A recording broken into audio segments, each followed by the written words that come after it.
Então, dando continuidade à nossa aula sobre oferta, a gente vai aplicar o mesmo princípio que a gente viu em termos de demanda agora para a oferta, que é aquela cláusula ceteris paribus, mantidas constantes as demais variáveis. O raciocínio é análogo ao da demanda. Se todos os fatores determinantes da oferta permanecerem com o mesmo valor, se as variáveis não se alterarem, tá?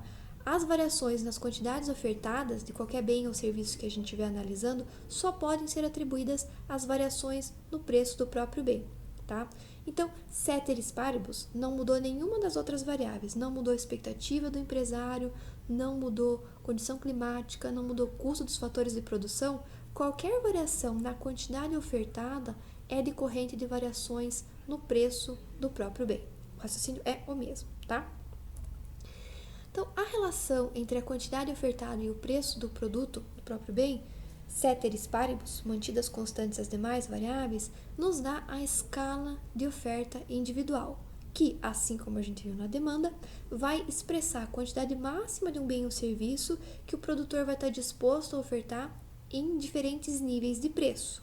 É o mesmo princípio, o mesmo raciocínio, tá? Só que agora a gente está pensando na perspectiva da oferta. Então, a gente tem a escala de oferta individual. Supondo aqui a escala de oferta de camisas. Igual a gente viu na demanda, a gente tem preços por unidade, aqui a unidade camisa, tá?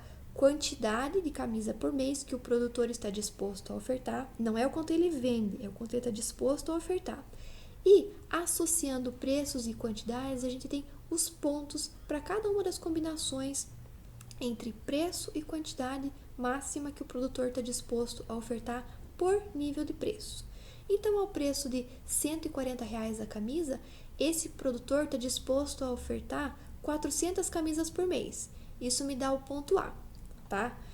Caso as camisas sejam R$ 120, caso o preço praticado no mercado seja R$ 120 por camisa, esse produtor está disposto a ofertar 400 unidades por mês. Então você vai perguntar, mas de novo, 400? Já respondo, tá? Então, isso vai me dar o ponto B. No ponto C, a R$ 100 a camisa, o produtor está disposto a ofertar 400 unidades por mês. De novo, tá? Quando a gente passa para R$ 80 a camisa, aí o produtor está disposto a ofertar no máximo 300 unidades por mês, o que vai me dar o ponto D. A R$ 60 a camisa, no máximo 200 unidades por mês, que me dá o ponto E. A R$ 40 a camisa, no máximo 100 unidades por mês, que me dá o ponto F. Por que será que a partir de R$ 80 aqui, de 100 até 140, todos os valores são iguais? No que se refere às quantidades máximas que o produtor está disposto a ofertar. O que está pressuposto nessa igualdade dos valores das quantidades é que existe um máximo de capacidade produtiva que já foi atingida no caso desse produtor individual. Então, se eu tivesse um preço aqui, R$1.250.000, o máximo que ele estaria disposto a ofertar é 400, porque ele chegou no limite da capacidade produtiva dele, tá? Então, de novo, isso vai envolver outros pressupostos, que no curto prazo o produtor não consegue comprar máquina, equipamento, contratar mais pessoas para ampliar a produção de forma instantânea, tá? Então, o fato de que a partir de R$100 os valores das quantidades aqui não mudam é porque ele chegou no limite da capacidade dele, tá? Representando isso, antes da representação gráfica, quando a gente fala da escala de oferta individual, de novo, ela vai mostrar uma relação entre as variáveis preço e quantidade máxima que o produtor está disposto a ofertar, tá?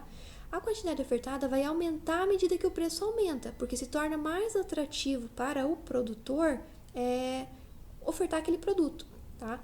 De novo, não é o produtor necessariamente que define o preço que vai ser praticado. Ele é um tomador de preço. O preço já é praticado no mercado, tá? A quantidade máxima possível de ser ofertada vai estar condicionada ao pleno emprego dos recursos produtivos. Aquele 400, 400, 400, que é a quantidade máxima para o preço de 100, 120, 140, significa que ele chegou no limite de produção dele e ele não consegue produzir mais, tá? Então, ele já está operando a pleno emprego. Todas as máquinas, equipamentos, pessoas estão ocupadas na produção e não tem como você aumentar isso no curto prazo. Então, a quantidade ofertada ela vai estar condicionada a um preço mínimo que é praticado no mercado, que tem que ser capaz de cobrir os custos de produção. Senão, não tem como o produtor operar e sobreviver, tá? Então, agora sim, a gente tem a representação gráfica da escala de demanda, da escala de oferta que a gente viu naquela tabela anterior.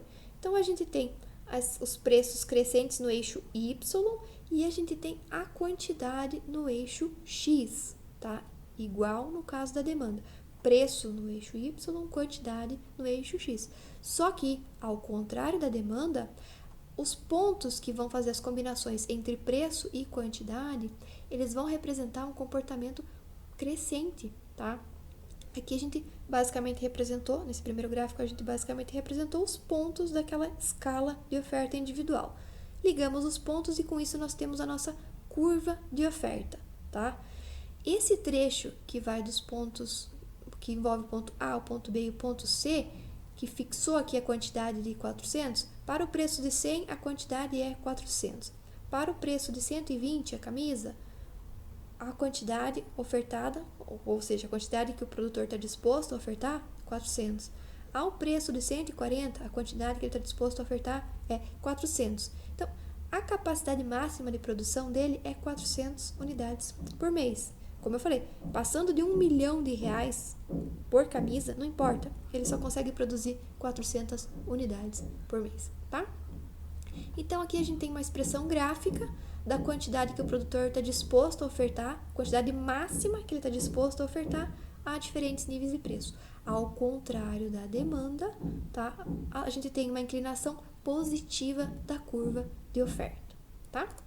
Então, a lei geral de oferta vai definir que a oferta de um produto ou serviço qualquer em determinado período de tempo vai variar na razão direta da variação de preços desse produto ou serviço, tá?